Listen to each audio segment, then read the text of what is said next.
Russian military campaign in the Black Sea goes on unabated, striking Ukraine's critical port infrastructure and vessels there. In an overnight series of strikes, Russia hit two major ports that serve as logistics hubs for the Ukrainian military. Additionally, Moscow struck a vessel carrying weapons and equipment intended for Kyiv's troops.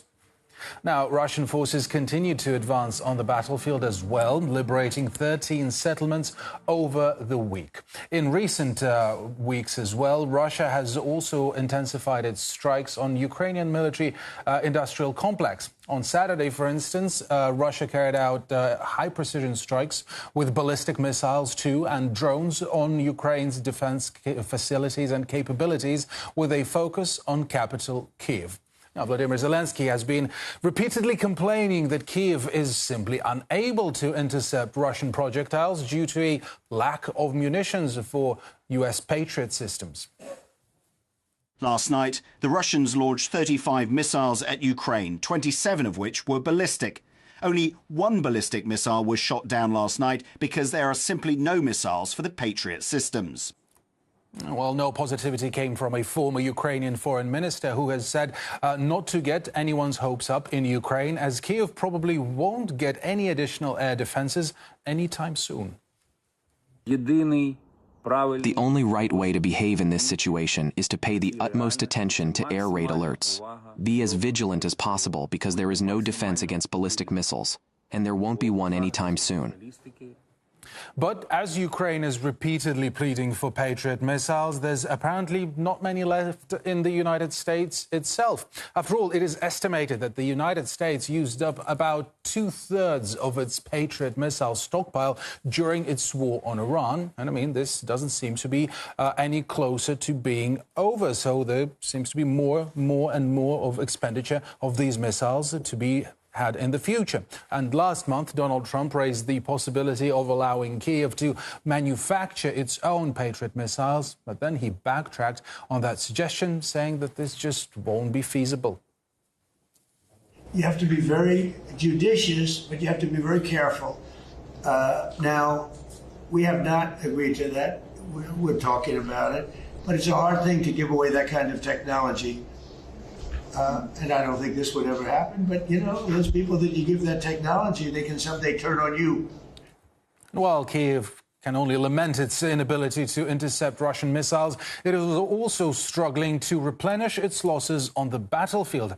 Ukrainian conscription officers are literally dragging men off the streets amid mounting protests from bystanders. And, well, violence just seems to be only on the rise during those, conscription operations. In Odessa, for instance, a local man opened fire on recruitment officers who tried to take him. Reports say he wounded 4 of them.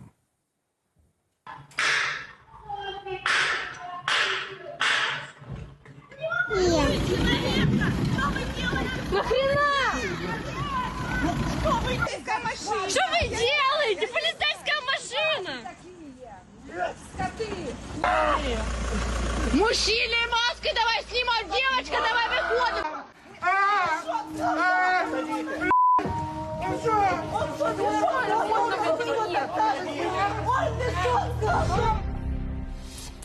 Well, let's get some commentary and opinion on this, as I'm joined live by political consultant and co-host of the Whiners podcast, Ryan Milton. Ryan, it's a pleasure to have your company here. So there's a very famous saying that violence breeds more violence. As Ukrainian conscription officers, they become more and more increasingly brutal. Ukrainian men and women, for that matter, they take up the issue in their own hands and they fight back. So far, though, no threat has arisen for the Zelensky government, as protests have not reached that scale. What would it take for the unrest to develop into a mass movement against the Kyiv regime? I think it would take a recognition that you live by the sword and you die by the sword.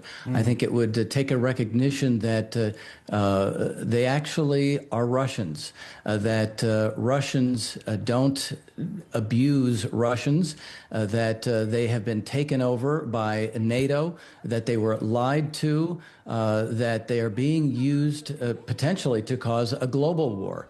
That realization, I'm not sure it has really hit home yet in the population. And in fact, it could be the case that people are being lied to by their own government about what's actually happening on the battlefield there.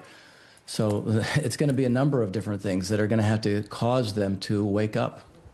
Well, indeed, it's an interesting point you make. After all, Russia has turned out to be the safest country for Ukrainian males because they're being rounded up in Ukraine. There's talk of, them being deported from Europe, and it's only in Russia they can just continue living their lives. But I want to focus on something else now, the lack of Patriot interceptor missiles. Considering Washington doesn't have a lot of them itself and can't really part with any of them to send to Kiev, what does it really spell for Kiev's air defenses altogether?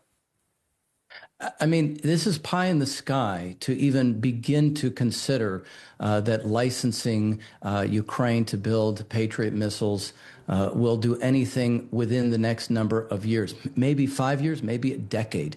So what it spells, as Sergei Bresnikov, I think, or Beskresnov, had said, that all of the ballistic missiles from Russia, they hit their target. Well, that's the reality, actually. So therefore, it spells doom for the regime at the same time that they're being cut off from the ocean. And what do you think is behind Donald Trump's, this backtracking on the idea of providing a license to Ukraine? Is it because the United States are concerned about their technology falling into the wrong hands, because after all they're very territorial about that, or is it because Trump just realized that it will take so long and it will be so expensive, because Patriot missiles are crazy expensive, it will be so expensive to produce that it just won't benefit Kiev whatsoever? What do you think is it, or maybe both? I don't know. Well, so this is, again, a case where President Trump probably thought about it himself as opposed to whomever is misadvising him. Right now, Japan is the only other country that builds Patriot missiles under U.S. license. Germany, the Netherlands, Spain, they're trying to set something up. Berlin is trying to get their own licensing. But the build rate is 600 missiles per year. I'll get to that in a second. The United States Congress actually had passed a number of laws in the past saying arming Ukraine is arming Nazis. The U.S. Congress said that. Maybe somebody actually told President Trump that was actually the case. So his point about this coming back to bite us is absolutely right on. We have a lot of Ukrainians that are sitting in upstate New York, all across Canada, and they are the hardcore Banderites. So there is a cost element as well. It takes 3 years to replenish what we've used, as you said, something like 1,700, 1,500 Patriots just in the war with Iran alone, $3.9 million a piece. So it's going to take years to replace just what we used in 1 month. So there's a multiple combination of things there that are at play. Well, all that amid Russian forces increasing both the scale and the intensity of its strikes against targets in Ukraine. Ukrainian ports have been targeted repeatedly, Ukrainian power station and military. We have seen quite a few explosions on storage sites of Ukraine's ammunition and, secondary detonation going on. So with that in mind, just how long do you think Ukraine would be able to withstand that? And what really, realistically, what is Ukraine's next move here if they want to deal with that? Deal with it? I think that the only thing that they are left to is terrorism, like the attack that we saw in Moscow, I think they've put the head of Wildberries onto the Mirtvorets kill list.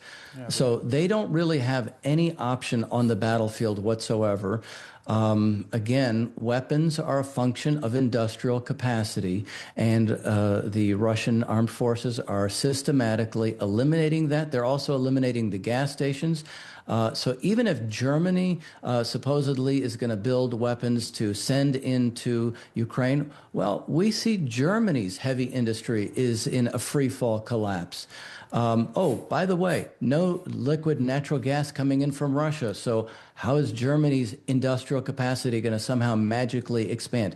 So for Ukraine, right now, their best option is to reach out to Russia. But what we see is largely either crying and begging or schadenfreude at terrorist activity, with the hopes that somebody will come up with some money or some weapons from Europe or the United States. So I applaud President Trump for actually telling the truth in this particular way. It's not going to change the calculus at all for Ukraine right now. We don't have the weapons ourselves. We're in a bottleneck, or maybe you could say a Malaysian monkey trap right now with Iran. So we've already said we're not going to be supplying Ukraine anymore under conditions where we have to deal with the mess that we've created in Iran. Well, yeah, absolutely. After all, what would the American allies in the Gulf will say when the much-needed Patriot missiles that are needed to defend them against Iranian attacks, if they go to Ukraine? That won't be a good look. Ryan Milton, a political consultant and co-host of the Whiners podcast. Thank you very much for your time. Thank you. Well, to the shores of North